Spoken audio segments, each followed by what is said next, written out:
स्वागत था और हमें बताया। नमस्कार, मैं नीरज केंद्र विद्यालय कक्षा 12वीं का छात्र। नमस्कार दोस्तों, मैं दीपक केंद्रीय विद्यालय ग्वालदम कक्षा 12वीं का छात्र। नमस्कार, मैं देवेंद्र केवीएस कक्षा 12 का छात्र। सिल्वर वेडिंग श्याम जोशी द्वारा लिखी गई एक लंबी कहानी है। श्याम जोशी का जन्म सन 1935 में उत्तराखंड के कुमाऊं में हुआ था। ये लखनऊ विश्वविद्यालय में विज्ञान स्नातक थे। इन्होंने दिनमान पत्रिका और साप्ताहिक हिंदुस्तान में संपादक के रूप में काम किया। ये हिंदी के प्रसिद्ध पत्रकार और टेलीविजन धारावाहिक लेखक थे। लेखन के लिए इन्हें सन 2005 में साहित्य अकादमी पुरस्कार से सम्मानित किया गया। ठीक एक साल बाद सन 2006 में इनका दिल्ली में देहांत हो गया। इस कहानी में अपने आधुनिकता की ओर बढ़ते हुए समाज और दूसरी ओर मनुष्य को मनुष्य रखने वाले मूल्यों के बीच में अंतर्द्वंद दिखाया गया है। कहानी में जो हुआ होगा और somehow improper दो जुमलों को कहानी में प्रमुखता दी गई है। ये दोनों ही भाव कहानी के नायक यशोधर बाबू के अंतर्द्वंद का कारण है। कहानी में नायक अनिर्णय की स्थिति में रहता है। यशोधर बाबू जहां अपने बच्चों की तरक्की से खुश रहता है, वहीं यह भी अनुभव करता है कि वह खुशहाली भी कैसी जो अपनों में प्रायपन पैदा करे।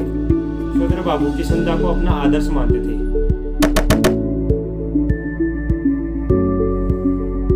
कहानी के प्रारंभ में यशोधर बाबू 5:30 बजे तक अपने दफ्तर में काम करते हैं। उनके कारण अन्य कर्मचारियों को भी ठीक समय तक बैठना पड़ता है।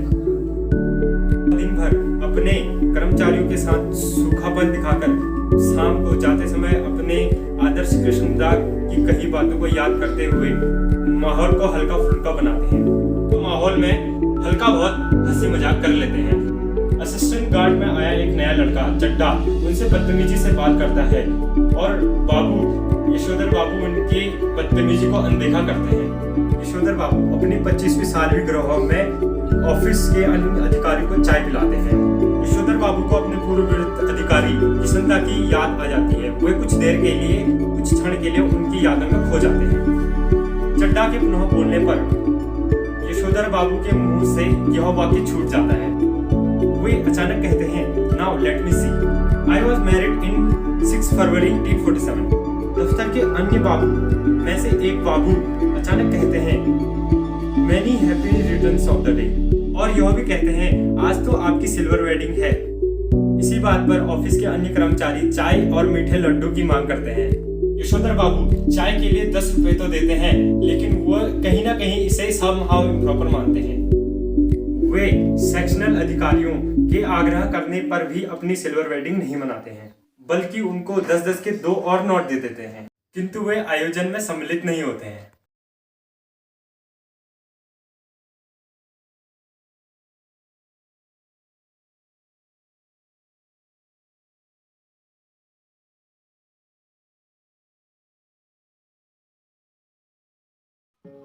यशोधर बाबू ने बॉयज सर्विस द्वारा उस ऑफिस में प्रवेश किया था और आज वह तरक्की पाकर एक सेक्शन ऑफिसर बन चुके हैं। उनके आदर्श किशनदा थे, जो कि उन्हीं के ऑफिस में एक अधिकारी हुआ करते थे पहले, और उनका मानना यह भी है कि वह जिस पद पर अभी हैं वह किशनदा के मार्गदर्शन द्वारा ही सफल हो पाया है।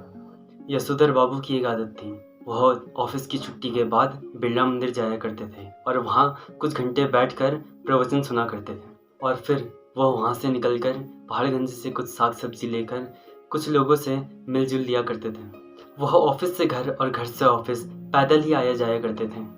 वैसे तो उनकी छुट्टी शाम 5 बजे होती थी, मगर वह रात्रि 8 बजे घर पहुँचा करते थे।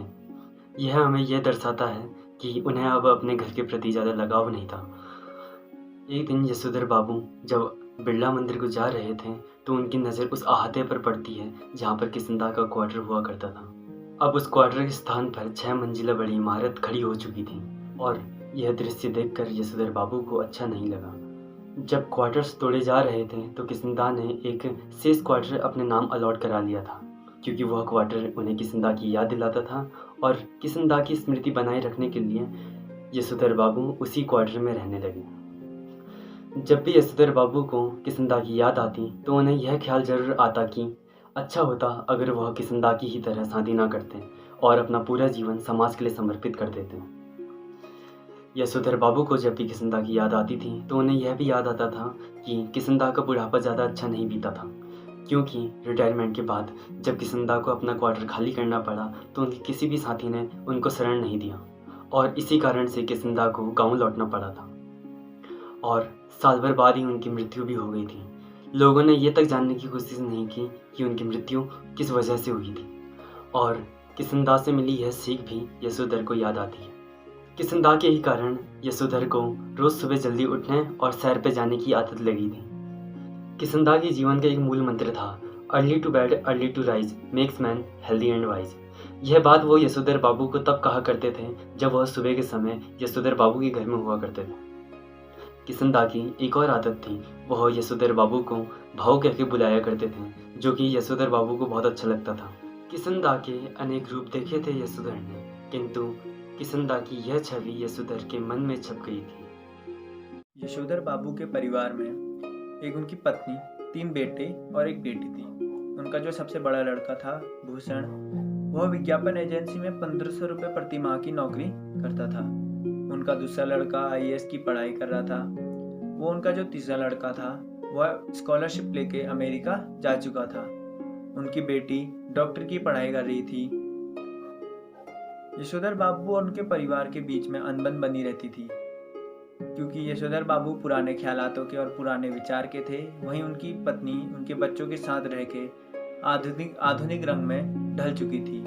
वह बिना बाहों वाले ब्लाउज, ऊंची सैंडल और बाहर खाना खाने लगी थी, जो यशोधर बाबू को बिल्कुल भी पसंद नहीं था। यशोधर बाबू चाहते थे कि उनका परिवार उनसे सलाह ले, दुनियादारी के काम सीखे, परंतु उनके बेटे उन्हें यह कहकर चुप करा देते, जब आपको खुद कुछ नहीं पता तो हम आपसे क्या पूछें। यशोधर बाबू का मंदिर जाना, सत्प्रसंग सुनना उनके परिवार को बिल्कुल पसंद नहीं था। वह कहते थे कि आप पुराने विचारों को भूल जाइए और हमारे साथ रहिए, आधुनिक ढंग से जिए। यशोधर बाबू का बड़ा बेटा भूषण कार में किसी साहब से हाथ मिला रहा था और कह रहा था कि my warm message to your father. Yashodhar babu को कुछ समझ नहीं आया यह क्या हो रहा है। बरामदे में खड़ी उनकी बेटी और बीवी भी मेहमानों से बात कर रही थी। उनकी बेटी ने बिना बाहों वाला टॉप व जीन्स पहना था और उनकी पत्नी ने होठों पे लाली व बालों में खिजाब लगाया था, जो उन्हें यह कुछ समहाउ इम्प्रॉपर लगा, क्योंकि यशोधर बाबू को यह सब नहीं पसंद था। यशोधर बाबू जब घर के अंदर पहुंचे तो उनके बड़े बेटे ने कहा, हद करते हैं आप भी, अभी तक कहाँ थे? मेरे बॉस कब से आपकी राह देख रहे थे। तो यशोधर बाबू ने कहा, भला हम कब से सिल्वर वेडिंग मनाने लगे? तो यशोधर के भांजे चंद्रदत्त तिवारी ने कहा, तब से जब से आपका लड़का प्रति माह 1500 रुपये की नौकरी करने लगा, तो उन्हें यहाँ पे सब हाउ इम्प्रॉपर लगा। भूषण ने यशोधर का परिचय अपने मित्रों से कराया। जहाँ उनके मित्र उन्हें many happy returns of the day बोलते, वहीं यशोधर उन्हें थैंक यू कहकर जवाब देते। नाम बताते, वह उन्हें खुद हाथ बढ़ाकर home ministry YD Pant Bhushan father कहते। आगरे पे वो केक कटिंग वाली जगह पे तो पहुंच गए थे और बेटी के जिद करने पे उन्होंने अपनी वाइफ को केक भी खिला दिया था, पर उन्होंने कहा somehow I don't like all this। उन्हें क्योंकि यह सब बिल्कुल भी पसंद नहीं था, उन्हें यहाँ पे somehow improper लगा। जब उन्हें केक खिला रहे थे तो उन्होंने ना करते हुए कहा, अभी नहीं, अभी तो मैंने संध्या भी नहीं की है। तो भूषण ने कहा, आप किस चीज़ का वेट कर रहे हैं, आप संध्या कर लीजिए तब खाते हैं। तो यशोधर बाबू ने कहा, इसकी कोई ज़रूरत नहीं है, फॉर्मेलिटी की कोई ज़रूरत नहीं है, आप सब लोग स्टार्ट कीजिए, मैं संध्या करके आता हूँ। और दिन यशोधर बाबू संध्या करने में सिर्फ 15 मिनट लगाते थे, पर उस दिन मेहमानों को देखकर उन्होंने वहाँ संध्या में 25 मिनट लगाए। कि पत्नी के रिश्तेदारों की जाने की बात मालूम होने पर यशोधर बाबू बाहर तो आए बैठक रूम में, परंतु लाल गमछा पहन के, जो उनकी बेटी को बिल्कुल भी पसंद नहीं आया। जब यशोधर बाबू की नज़र मेज पर पड़ी तो वहाँ पे बहुत सारे प्रेजेंट रखे हुए थे उनके लिए, जो उनकी सिल्वर वेडिंग के लिए थे। तो यशोधर बाबू ने बोला, अरे ये लोग इससे कहाँ भूले जा रहे हैं। तो भूषण ने कहा, यह आपके लिए प्रेजेंट लाए हैं। यशोधर बाबू ने बोला, इस उम्र में क्या प्रेजेंट तुम्हारा है, तुम ही देखो खोल के। तो भूषण ने कहा, ये वाला तो ले लीजिए, यह मैं आपके लिए लाया हूँ। कृष्ण ने अपने पिता से कहा, आप सवेरे सवेरे दूध लेने जाते हैं इतनी ठंड में, वो भी फटा पुलोवर पहन के, अच्छा नहीं लगता। या आप ड्रेसिंग गाउन पहन के जाइए करें। उनकी बेटी उनका लोअर लेके आई और उनके साथ ड्रेसिंग गाउन दिया, बोला ये पहन के जाइए, सुबह सुबह आपको ठंड नहीं लगेगी। यशोधर बाबू को अंदर ही अंदर यह बात बहुत बुरी लगी, क्योंकि अगर इसके बदले उनके बच्चे ये कहते कि पिताजी आप रहने दीजिए, यह काम हम कर लेंगे, अब आप बूढ़े हो चुके हैं, यह हमारा फर्ज बनता है, परंतु उन्होंने ऐसा नहीं कहा। उन्होंने उसके बदले उन्हें एक ड्रेसिंग गाउन ला के दिया और ये कहा इसे पहन के आप दूध लेने जाया करिए, जो उन्हें बहुत बुरी लगी। धन्यवाद।